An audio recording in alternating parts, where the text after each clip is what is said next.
Hello everyone, my name is Bacon and today I will be looking at the Hunter F.6, Britain's new top jet fighter, placed at tier 6 after the Hunter F1, currently holding a BR of 9.7. Now this aircraft does demonstrate a very large improvement over the Hunter F1, not only in base performance, but also by the fact that it can carry a nice variety of secondary payloads. These of course range from bombs to unguided rockets to what might just be one of the most potent aircraft mounted air-to-air missiles in the game right now, these of course being the SRAM air-to-air missiles. Now these missiles do lack flight time and range, though they do benefit from brilliant maneuverability with a 20G overload limit, so they will do quite well at closer ranges. This is really a close range missile. It was not designed for longer range air-to-air missile engagement, which is actually beneficial in the game considering the presence of the missile warning. The closer you fire, the more likely it is the enemy will be unaware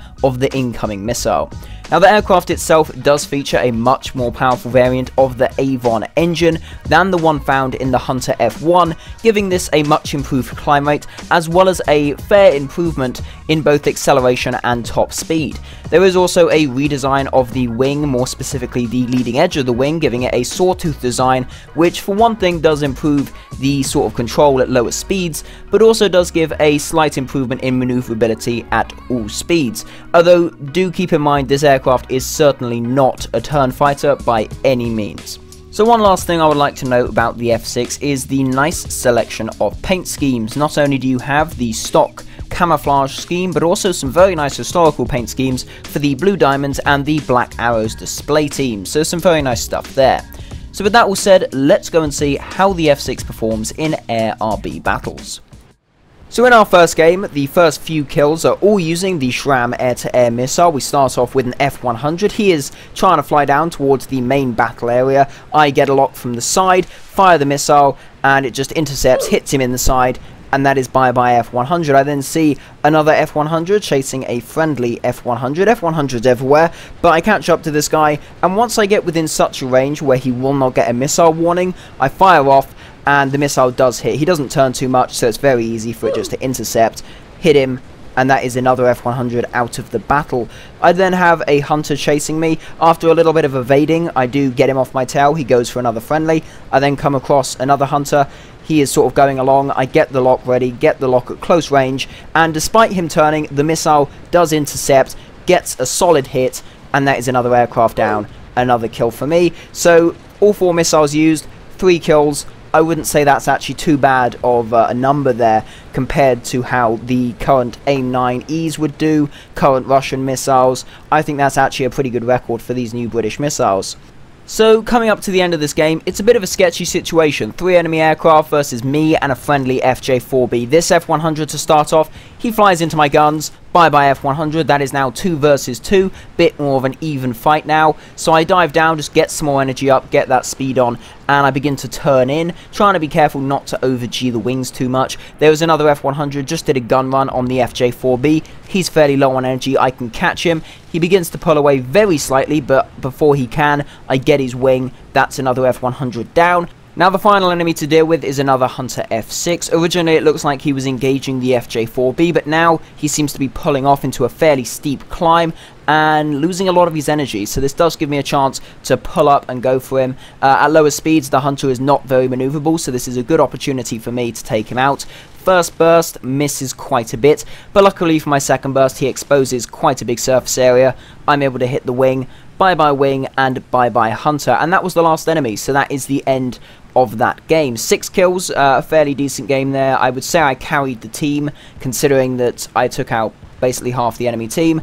Pretty good game generally. I think it did well to demonstrate initially the SRAMs and the 30mm aiding cannons.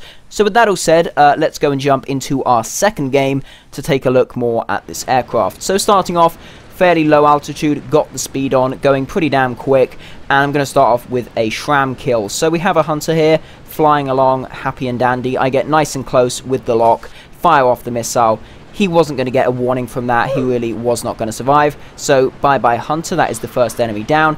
Here we do have another Hunter F6, he's flying along, I do fire off the missile. Once I get close enough, There it is, it's going, and it misses. Of course, the Shrams, they're not the most consistent. All air-to-air missiles, they can just miss by a tiny fraction, and that's what happened there. F-100, again, like in the last game, flew into my guns, giving me a nice kill there. And as I said earlier, if anything really goes in the firing line of these Aidens, they're not going to survive.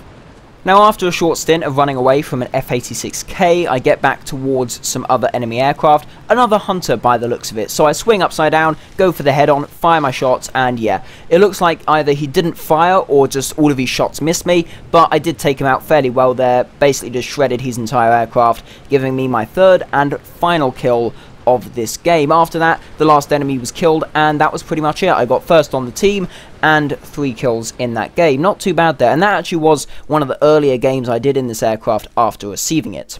This is another game that I played just after receiving the aeroplane, and this was the first game where I really got a grasp of just how good the Shram missiles are. First off, an FJ-4B, not really much of a great kill there. He was just going in pretty much a straight line, so it wasn't that difficult for the missile.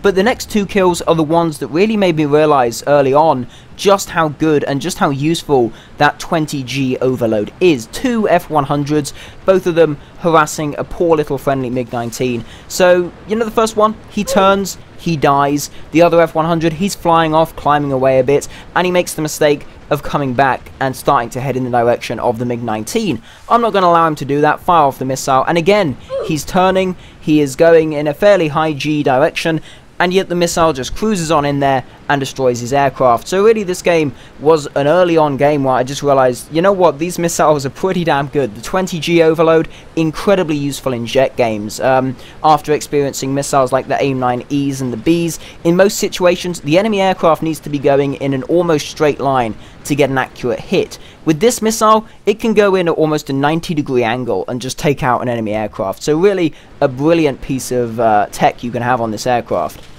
Now, as you can see, this game started off with a head-on with an F-86A5. The Aidens, they did their job, ripped him completely to shreds, and now the same's going to happen with this Mystere. Rather than doing a head-on, he just sort of shows me more of his aircraft and allows the guns just to rip into more stuff and completely destroy him. So that's 2 kills there fairly early on in that game. I continue to fly around, doing a fairly slow turn just to keep the speed up.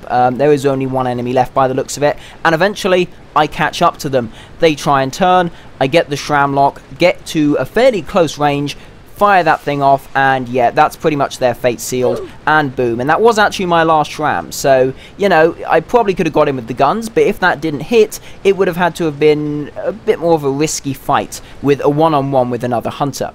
Anyway, though, that was the last game of the video. We've had, I believe it was 3 3-kill games and 1 6-kill game. Good stuff. It started off a bit iffy. I had some bad stuff. I had a lot of incidents of the wings ripping off at fairly weird G levels, weird speeds. I'm not sure if that's just the aircraft needing tweaking in some small updates. We'll have to wait and see on that. But generally, the aircraft is very good. The aircraft itself, nice upgrade over the F1. I never really liked the F1 Hunter. This one, I do prefer quite a bit. The extra speed, the extra climb rate, and especially the acceleration is incredibly useful. And having additional payloads, I've not tried the unguided rockets and the bombs yet. I will give them a go in Tank RB at some point. But the Shrams especially, incredibly useful air-to-air missiles. They really do give you the edge. Although on the topic of air-to-air missiles, one thing just worth quickly noting is that I think Gaijin should be very careful how they move on from here. Adding missiles that are more and more maneuverable without any real countermeasures or any real easy way to outmaneuver them or just stop them going for you, really, could be quite dangerous. These missiles, even if the enemy aircraft turns, you can still kill them. It's getting to a point where no skill is required. I see this a lot in heli EC games, especially. Air-to-air missiles, they will obliterate your heli, whatever you do. ATGMs at least require some skill, but air-to-air missiles, there's no outrunning them, there's no outmaneuvering them. This could be the case in Air RB fairly soon if more missiles like this, and even missiles in excess of this, are added in the future. So I would say to Gaijin, be careful what you add. Maybe some countermeasures like flares could be useful. I guess we're just going to have to wait and see what they do in the near future. Anyway, though, the Hunter F.6, just on a final note, very nice aeroplane. I really have enjoyed it. it's been pretty good. Hopefully the Brits will soon get a supersonic. That would be very nice to see. Maybe in the next update, maybe a bit after that. I guess we will just again have to wait and see what we will get. Anyway though, thank you a lot for watching the video. If you did enjoy, please consider smashing the like button, maybe even subscribe to the channel if you do. That would be massively appreciated. Thanks again for watching, and I will see you in the next one.